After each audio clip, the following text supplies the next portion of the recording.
With so much riding on today's voting, most of the candidates and their teams are limiting their public events while they analyze the results and determine where to go from here. We have Fox team coverage. Ed Henry is in Lake Worth, Florida, where Hillary Clinton has some explaining to do about a comment that the U.S. lost no personnel in Libya. But we begin with chief political correspondent Carl Cameron in Palm Beach, where Donald Trump will continue his now usual practice of hosting an election night news briefing. The frontrunner hoping to capture most of the 367 GOP delegates in play tonight. Good evening, Carl. Hi, Brett. It'll be more than just the press tonight. There will be guests at his Mar-a-Lago golf club, as well as some invited friends and family. And since he had a blowout win in the Nevada caucuses, every single victory night, Trump has purposely held his victory night events here in Florida. The national frontrunner has a considerable edge in the polls here and is looking for a political put-away punch to take all 99 delegates. He begins the evening returns having already picked up 9 delegates in the Northern Mariana Island caucuses today and started on the morning talk shows saying the establishment's now reaching out to him. They're already calling. I have the biggest people in the party, if there is such a thing, because I'm not sure exactly when they use the word establishment, what it means. Republican Senate Majority Leader Mitch McConnell urged Trump to speak out against the violence at his rallies. Running second in the delegate race is Texas Senator Ted Cruz, who returned to Houston for a rally tonight and spent the afternoon calling into national and local conservative talk radio. Cruz has focused on North Carolina, Missouri, and Illinois this week, states with large blocks of conservative votes where he's been competitive in the polls. I think we're in a strong position in 3 of the states, North Carolina, Missouri, Illinois.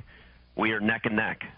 We are essentially tied with Donald Trump. Trump has won the most states and territories and has the highest number of delegates, 469.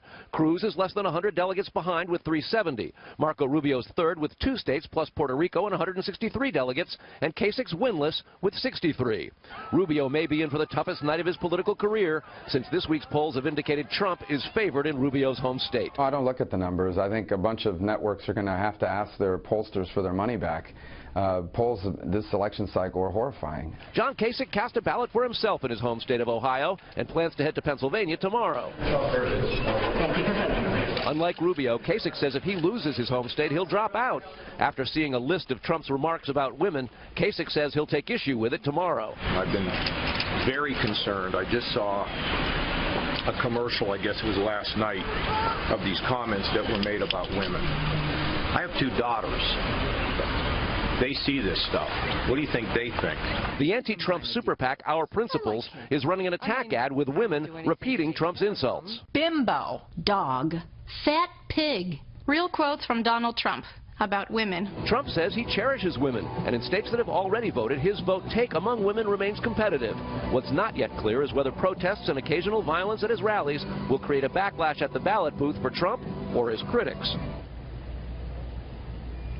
And in winning all 9 delegates from the Northern Mariana Islands today, Trump has satisfied a 2012 Republican National Committee rule that says any name put into nomination has to first have won a majority of the delegates in 8 states. Now, the RNC says that rule is not binding. They will have a meeting prior to the convention, as well as one in April. Ultimately, it'll be up to the Rules Committee to decide whether that rule stays in place at the convention, whether they revise it, or simply remove it. Brett? Carl Cameron live in Palm Beach. Carl, thanks.